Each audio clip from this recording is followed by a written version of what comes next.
신앙생활을 하면서 하고 싶지만 또 잘 알고 있지만 잘 되지 않는 것은 이 하나님과의 이 마음의 거리를 이제 좁히는 일입니다. 그것이 왜 어려운지를 이제 수서 교회를 담임하시는 이 황명한 목사님께서 이 마음의 거리 좁히기라는 책에서 이렇게 저술을 합니다.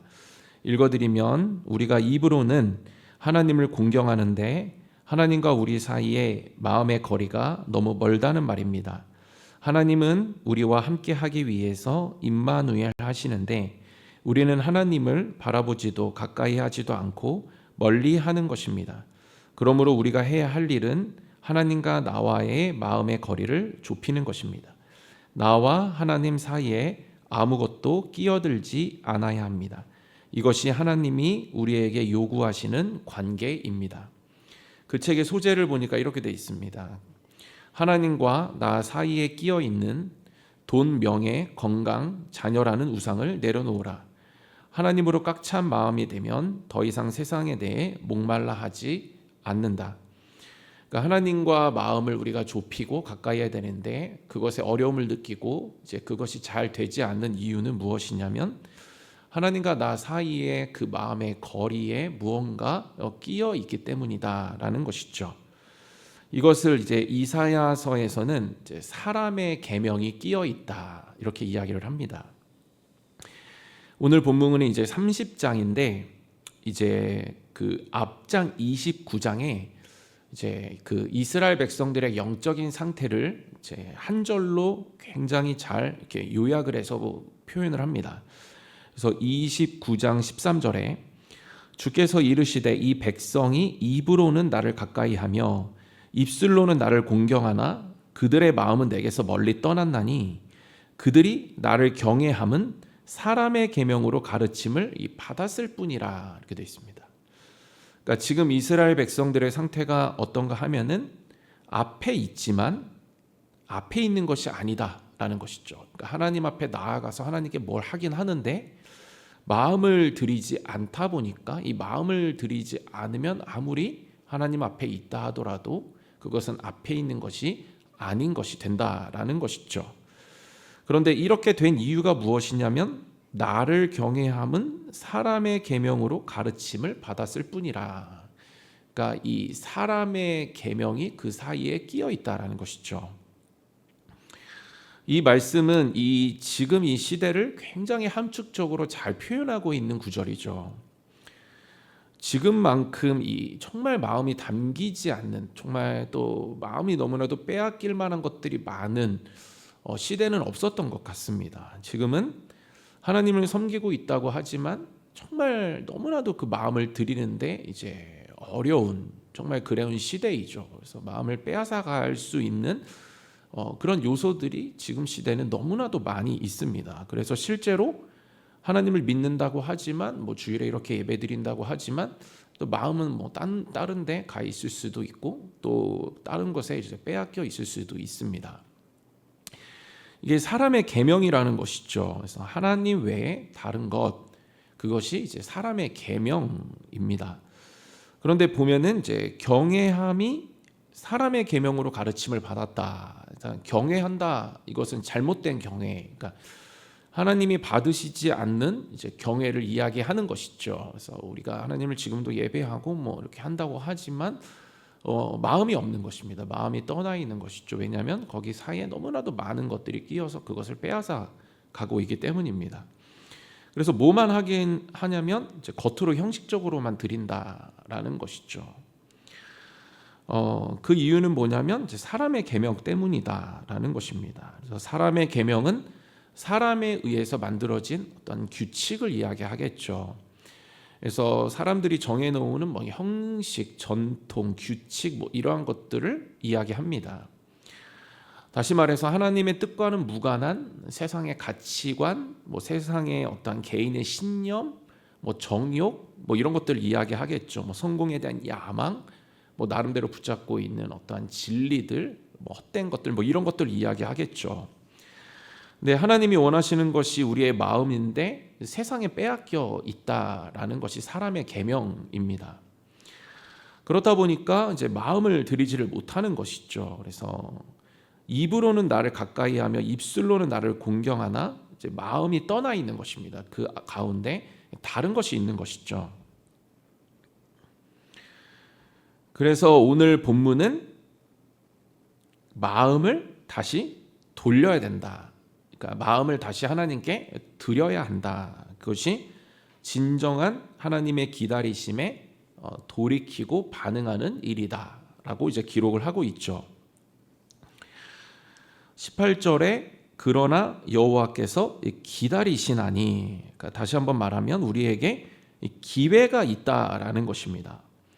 그러니까 마음이 떠났지만, 마음이 떠나서 형식적으로 그냥 겉모습으로만 그냥 신앙생활 하고 있지만 기회가 있다라는 것이죠. 기다리시나니, 그러니까 지금도 우리가 온전히 마음을 드리고 하나님을 예배하도록, 하나님을 위해서 살도록, 진정한 경외가 회복되도록 하나님은 우리를 기다리고 계신다라는 것입니다. 마음을 드리는 것이 진정한 돌이킴이죠. 돌아가는 것이죠. 그래서 우리가 형식적으로만 돌아가는 것, 그래서 하나님 앞에 또 겉모습으로만 서 있는 것, 아무런 의미가 없습니다. 진짜 돌이킴은 마음을 돌이키는 것이죠. 마음을 드리는 것이 진정한 돌아감입니다. 아무리 겉모습을 가지고 있고 화려하게 신앙생활을 한다 해도 마음을 들이지 않으면 그것은 떠난 것이 된다라는 것이죠. 그런데 하나님께서는 그러한 우리를 기다리신다라는 것입니다. 근데 이 기다리신다라는 것을 통해서 알 수 있는 하나님의 성품은 무엇이냐면 하나님은 인격적이시다라는 것이죠. 그러니까 이 말은 하나님은 억지로 하시는 분이 아니시다라는 것입니다. 그러니까 강제로 막 돌아오게 하는 분이 아니라 하나님은 기다리신다라는 것, 자발적인 순종으로 돌아올 수 있도록 기다리시는 분이시다라는 것이죠. 그러니까 우리를 끝까지 존중하시는 분이십니다. 함부로 대하지 않으시죠. 탕자가 돌이킬 때까지 아버지는 기다립니다. 그래서 흉년이 들고 막 돼지 막 열매 그런 먹이 먹고, 그래서 스스로 이제 돌이켜서 내가 가야겠다. 이때까지 아버지는 기다리시죠. 마음이 아프지만 지켜보실 수밖에 없습니다. 왜냐하면 강제로 돌이키면 죄에 대한 여운이 남기 때문이죠. 그래서 우리가 완전히 이 돌이킨다라는 것은 그러니까 마음껏 죄 다 지어봐야 됩니다. 그래서 죄 다 짓고 죄에 대해서 이제 허무함을 느끼고 거기에 대해서 뭔가의 이러한 고통을 느끼고 이제 거기서 돌이켜야 죄에 대한 여운이 남지 않는 것이죠. 근데 죄도 다 안 짓고 밑바닥도 안 가봤는데 갑자기 강제로 돌이키신다. 그러면 여운이 남죠. 여기에 대한 뭔가 이 동굴 안에서 동굴밭에 환상을 품게 되는 것입니다. 그래서 다시 죄에 대해서 소망을 갖게 되죠. 그래서 죄 확실히 다 지을 때까지 하나님 그냥 기다리십니다. 죄 다 짓고 지어봤자 별것도 없고 쾌락 줄 줄 알고 만족 줄 줄 알고 뭔가 만족감 줄 줄 알았는데 아무것도 없다. 이런 거 사실을 딱 깨닫고 우리의 진정한 만족은 하나님이시다라는 사실을 딱 깨닫고 돌이키고, 그래서 돌아올 때까지 하나님께서는 그냥 묵묵하게 우리를 인격적으로 기다려 주시는 것이죠. 강제하지 않고 참고 인내하시는 이유는 그만큼 우리를 이제 사랑하시기 때문이죠. 그러니까 누가 기다릴 수 있는가 하면은 이 사랑하는 사람이 기다릴 수 있습니다. 진짜 기다림은 이제 사랑할 때 가능한 것이죠. 사랑하지 않으면 자꾸 이제 그러니까 강요하고 싶죠. 강제로 하고 싶고 내 마음대로 하고 싶습니다. 그러나 사랑하면은 기다릴 수 있죠. 그래서 상대를 존중하고 상대를 배려하고 기다릴 수 있는 것입니다. 근데 기다림은 어떤 의미가 또 담겨져 있냐면 포기하지 않았다라는 것도 담겨져 있잖아요. 그러니까 포기하지 않았다라는 것이죠. 하나님 우리 포기하지 않고 우리를 너무나도 사랑하셔서 이 완전한 돌이킴, 스스로 깨닫는 것이 진정한 돌이킴이기 때문에 그때까지 지금도 기다리고 계신다라는 사실입니다. 하나님은 우리를 너무나도 사랑하시고 그래서 포기하지 않고 그냥 기다리시죠. 이 사랑을 우리가 알 때 우리는 이 하나님의 기다리심에 반응하고 돌아갈 수 있습니다. 그러니까 이 하나님의 성품을 이해해야 돼요. 그러니까 우리가 단순히 또 겉모습만 돌아가지 않고 진정한 마음을 드릴 수, 그러니까 우리의 마음이 열리고 하나님 앞에 마음이 움직일 수 있는 그 비결은 무엇이냐면 이 하나님의 사랑을, 이 하나님의 성품을 이해하는 것에서 있습니다. 하나님이 우리를 너무 사랑하신다라는 것을 우리가 그 성품을 이해할 때 우리는 그 사랑에 힘입어서 감동하고 감격해서 우리는 다시 하나님께 마음을 열고 그 마음에 감동한 마음이 열리잖아요. 그래서 반응할 수가 있는 것이죠. 그래서 요엘서 2장 13절에 보면은 너희는 옷을 찢지 말고 마음을 찢고 너희 하나님 여호와께로 돌아올지어다. 그는 은혜로우시며 자비로우시며 노하기를 더디하시며 인애가 크시사 뜻을 돌이켜 재앙을 내리지 아니하시나니. 이 성품을 이해해야 되는 것이죠. 누가 마음을 찢고 돌아올 수 있냐면 은혜로우시고 자비로우시고 노하기를 더디하시고 인애가 크신 하나님, 뜻을 돌이켜 재앙을 내리시지 않는 하나님을 이해할 때 이 모든 것들을 가지고 나를 지금도 기다리시는 그 사랑의 하나님을 우리가 우리의 마음 속에서 다시 만날 때 우리는 그 하나님의 성품에 감동하고 감격해서 우리의 마음이 녹아짐을 통해서 다시 하나님께로 그 마음을 온전히 돌릴 수가 있는 것입니다. 우리가 돌아갈 때 마음을 찢어야 한다 이렇게 되어져 있죠. 뭐냐면 그만큼 하나님의 사랑을 제대로 경험하면 마음이 괴롭다라는 거예요. 그러니까 정말 하나님의 사랑 제대로 정말 온전히 경험하면 그 앞에 너무나도 괴로운 마음을 경험하게 됩니다. 왜냐하면 나의 실체를 보기 때문이죠.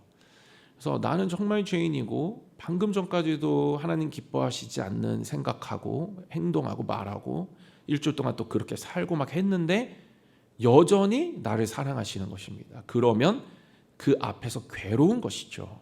그 여전히 사랑하시는 사랑에 우리가 마음이 찢어지는 것입니다. 너무 고통스러운 것이죠. 베드로가 예수님을 부인했을 때 예수님은 그럼에도 불구하고 베드로는 그 현장에서 부인했죠. 예수님 막 채찍, 막 고통, 막 멸시, 수모 막 당하시고 있는데 그 앞에서 모른다. 3번 부인했죠. 예수님 다 들으셨습니다. 큰 배신감이 있지만 베드로는 예수님과 눈이 마주치죠. 그래서 누가복음 22장 61절에 주께서 돌이켜 베드로를 보시니 베드로가 주의 말씀 곧 오늘 닭 울기 전에 내가 3번 나를 부인하려 하심이 생각나서 밖에 나가서 심히 통곡하니라. 단순히 닭 울기 전에 네가 3번 이것이 그의 마음의 통곡을 불러일으킨 것이 아니라 눈이 마주친 것. 그래서 베드로를 보시니 내가 이렇게까지 부인하고 밑바닥 보여줬고 이렇게 예수님 배반하고 죄 지었는데 이 눈이 딱 마주쳐서 그럼에도 불구하고 나를 사랑하시는 눈빛으로 끝까지 나를 보시는 그 눈빛과 딱 부딪혔을 때 마음이 찢어지는 것입니다. 그래서 베드로는 예수님을 위해서 살아가는 삶으로 그것이 전환이 다시 마음을 온전히 주님께 드리며 그 사랑에 감격하고 감동해서 그 마음을 드리면서 그 앞에 헌신하고 희생하는 삶을 살아가게 됩니다. 하나님께서 우리를 기다리시는 이유를 18절에 이렇게 기록하죠. 이는 너희에게 은혜를 베풀려 하심이요. 그러니까 하나님께서 기다리시는 이유는 우리에게 은혜를 베푸시기 위해서이죠. 그래서 다시 말하면 하나님의 은혜를 경험하려면 하나님께 가까이 있고 연결되어져야만 하기 때문에 기다리시는 것입니다. 뭐 가까이 있어야, 뭐 만나야, 그래서 뭐 친척들도 만나야 뭐 용돈을 줄 수 있지 않습니까? 그래서 뭐 만나야 되는 것이죠. 가까이 있는 것이죠. 그래서 연결되어져서 살아갈 때, 그러나 겉모습으로는 진정한 연결이라고 말하지 않습니다. 하나님의 마음, 기다리시는 그 마음, 지금도 포기하지 않은 마음, 사랑의 마음, 그 마음에 나의 마음을 드릴 때 마음이 연결될 때 우리는 그 사람과 사람이 연결되었다라고 표현하죠. 그래서 우리가 하나님께 마음을 드리면 마음과 마음이 연결되어집니다. 그러면 그 연결됨 속에서 뭐가 부어지기 시작하냐면 우리의 삶에 은혜가 계속해서 부어지기 시작하는 것이죠. 그래서 끊어진 호수가 연결되어지면, 그리고 이렇게 동맥경화로 막혀 있던 혈관이 깨끗이 청소되면 다시 피가 흐르듯이 연결됨 속에서 유익한 것들이 이제 우리의 영혼과 삶에 흐르기 시작하는 것입니다. 그것을 오늘 본문에서 이제 세 가지로 이야기하는데, 먼저는 어떤 은혜를 베풀어 주시냐면, 첫 번째는 통곡을 멈추게 해주신다라는 것이죠. 그래서 19절 같이 한 목소리로 읽도록 하겠습니다. 시온에 거주하며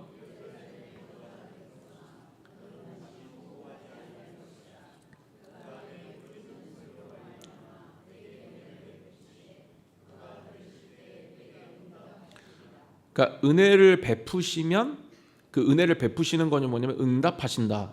근데 응답이 뭐냐면 다시 통곡하지 않게 해주신다라는 것이죠. 통곡하는 것은 굉장히 마음의 괴로움입니다. 삶 때문에 힘든 거죠.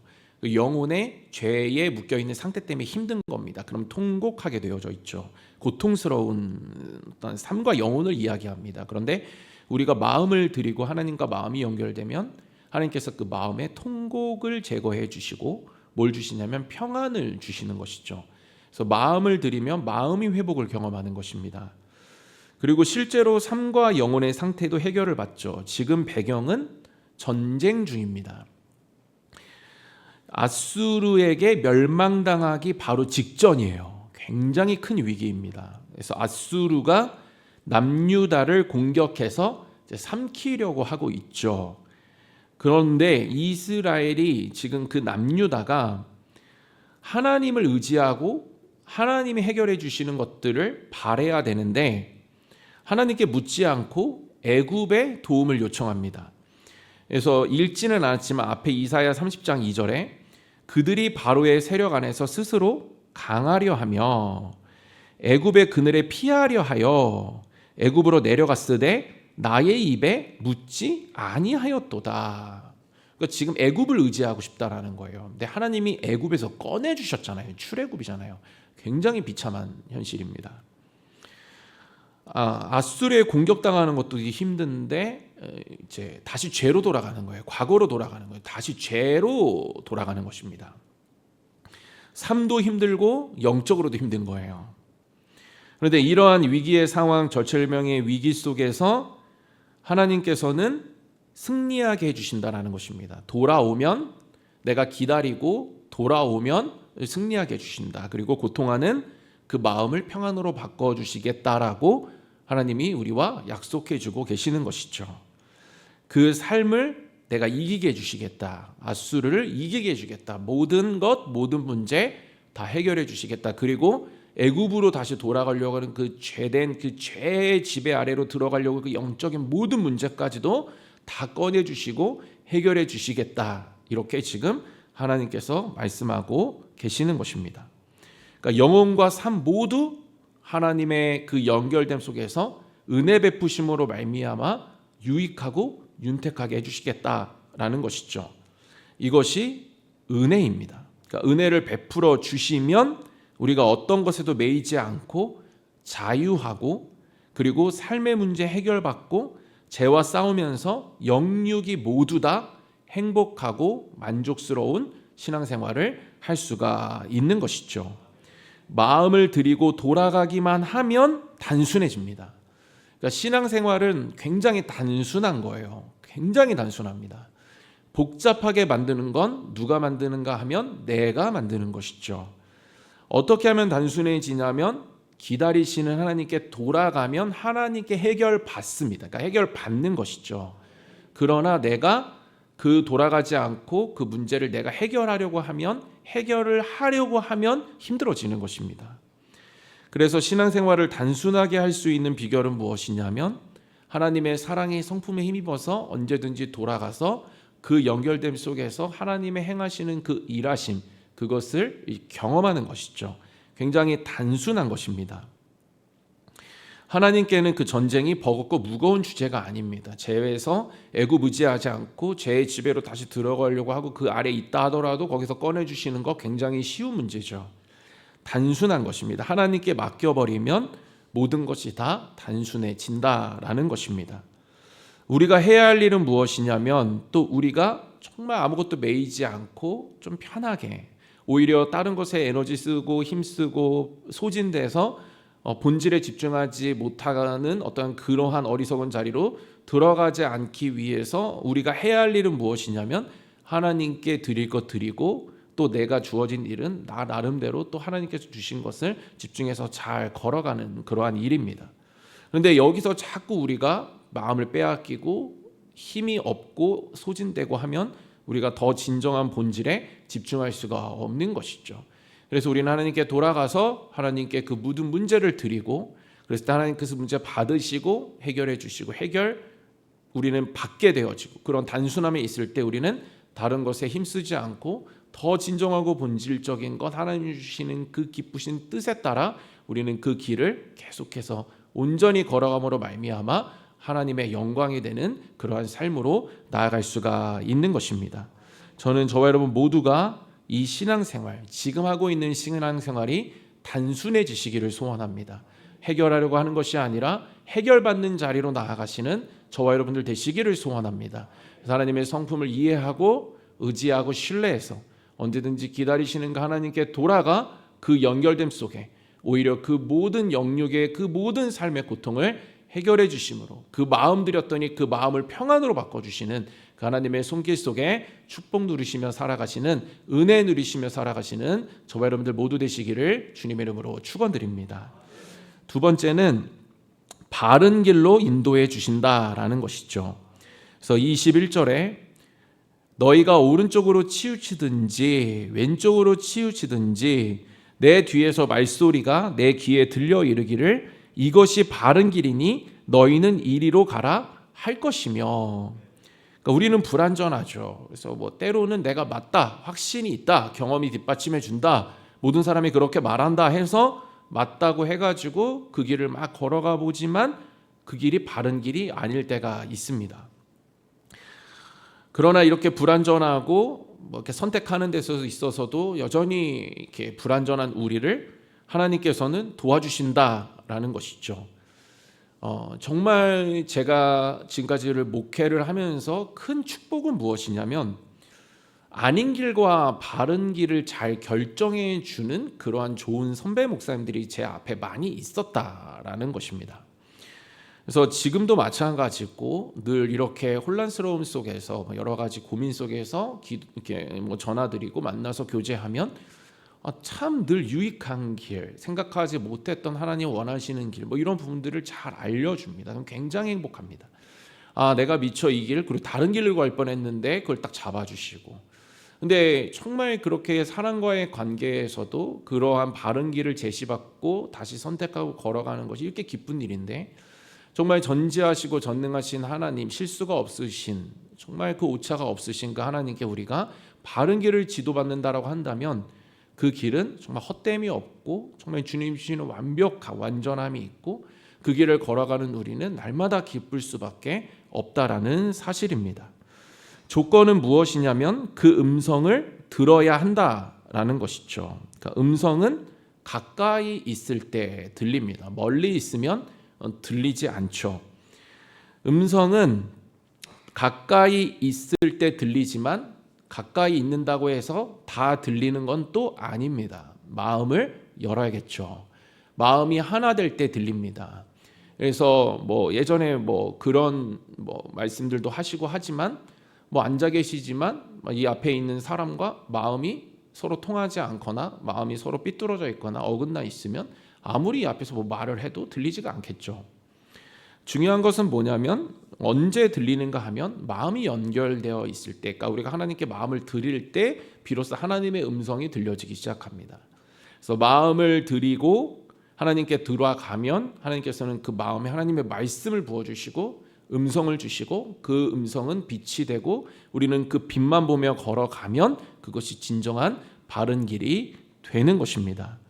마음에 내 생각과 내 정욕, 나로 가득 차 있으면 들리지 않겠죠. 저건 아닌데, 이건 아닌데, 이건 나는 알아, 내가 알아, 내 경륜과 연륜 무시할 수 없, 이러면서 내 안에 많은 것들로 하나님 말씀에 막 다른 것들로 막 가득 차 있으면, 그리고 처음에도 말씀드렸듯이 막 그러한 하나님 외에 사람의 계명으로 막 가득 차 있으면 들리지 않겠죠. 뭐 겉모습으로 형식적으로 나올 수는 있지만, 그렇게 신앙생활할 수 있지만 하나님과 마음이 연결되어 있지 않으면 절대로 그 마음은 열려 있지 않고 그 마음 속에 하나님의 말씀이 들릴 수가 없는 것입니다. 그래서 우리가 해야 될 일은 무엇이냐면 하나님께 마음이 온전히 연락될 수 있도록 날마다 우리가 하나님께 그 도우심을 구해야 한다라는 것이죠. 그 성품의 마음을 찢고 우리가 마음을 드릴 때 우리는 그 마음에 말씀하시는 그 하나님으로 인해서 옳지 않고 그 길을 걸어가는 데 있어 따르는 고통이 아니라 바른 길을 제시하시고 바른 길을 걷게 하심으로 진정한 만족과 기쁨과 어떠한 진정한 하나님의 그 응답의 성취들을 그 이루시는 하나님의 손길 속에서 행복하게 신앙생활할 수가 있는 것입니다. 세 번째는 우상을 버리게 해주신다라는 것이죠. 22절 같이 한 목소리 읽겠습니다. 또 너희가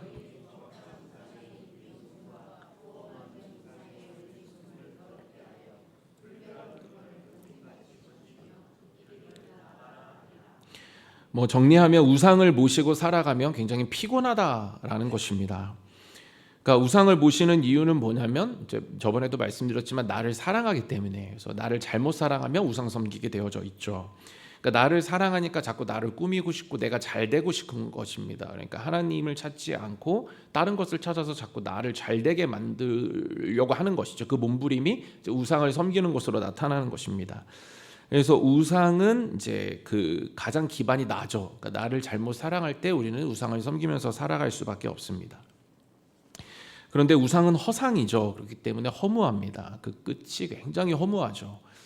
굉장히 피곤합니다. 많은 열정을 쏟아보지만 능력도 없고 허상이고 허무이기 때문에 보람이 없는 것이죠. 그래서 다 소진시키고 굉장히 지쳐서 살아가기 때문에 피곤한 것입니다. 그런데 성경에 보면은 우상도 마음의 영역이다. 그러니까 마음에서 일어나는 일이다라고 기록을 하고 있습니다. 그래서 에스겔서에 보면은 우상은 마음에서 먼저 자란다. 그러니까 마음에 먼저 모시는 것이다. 이렇게 기록을 하죠. 그래서 에스겔서 14장 4절에 그런즉 너는 그들에게 말하여 이르라. 나 주 여호와가 말하노라.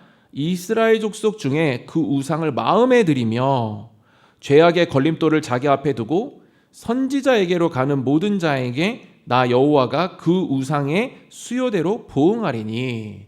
그러니까 우상을 어디에 모시는가? 마음에 모신다. 그러니까 하나님의 그 마음의 거리를 좁히지 못하게 하는 사람의 계명이 우상이다라는 것입니다. 그러니까 우상은 마음에서 모시게 되고 시작된다라는 것이죠. 그런데 에스겔 선지자가 해결책을 하나 주는데 오늘 본문이랑 같습니다. 우상을 떠나보낼 수 있는 힘이 어딨냐, 성도의 능력이 어딨냐, 그것은 하나님, 그러니까 그 마음에 하나님을 채우는 것이다, 이렇게 이야기합니다. 그래서 에스겔 14장 6절에 그런즉 너는 이스라엘 족속에게 이르기를 주 여호와의 말씀에 너희는 마음을 돌이켜 우상을 떠나고, 이렇게 되어 있습니다. 그러니까 우상을 떠나서 마음을 돌이켜가 아니라 마음을 돌이킬 때 우상은 떠나간다, 이 원리를 이야기하고 있는 것이죠. 우리가 우상을 떠내볼 수 있는 비결은 내가 우상을 상대하는 것이 아닙니다. 내가 자꾸 하면 할수록 설득당합니다. 그 힘 굉장히 강하고 지혜가 있죠. 그러나 우리가 그 마음을 하나님께 드려서 우리의 마음에 하나님으로 가득 차게 되면 못 들어옵니다. 그러니까 아예 침투할 수가 없어요. 왜냐하면 내 안에 이미 하나님으로 가득 차 있기 때문이죠. 하나님과 반대되는 속성이 들어올 수가 없는 것입니다. 그런데 이것은 반대로도 생각해 볼 수 있죠. 반대되는 속성이 못 들어옵니다. 그러면 우리가 우상으로 가득 차 있으면 하나님의 은혜가 못 들어오는 것이죠. 그러나 우리가 마음을 열고 하나님의 성품을 받아들이고 그것에 감격하고 마음을 찢고 다시 하나님께 마음을 드리면 어떻게 되냐면 거기에 하나님이 충만해지고 그 안에는 아무것도 침투할 수가 없는 것입니다. 말씀을 마무리하겠습니다.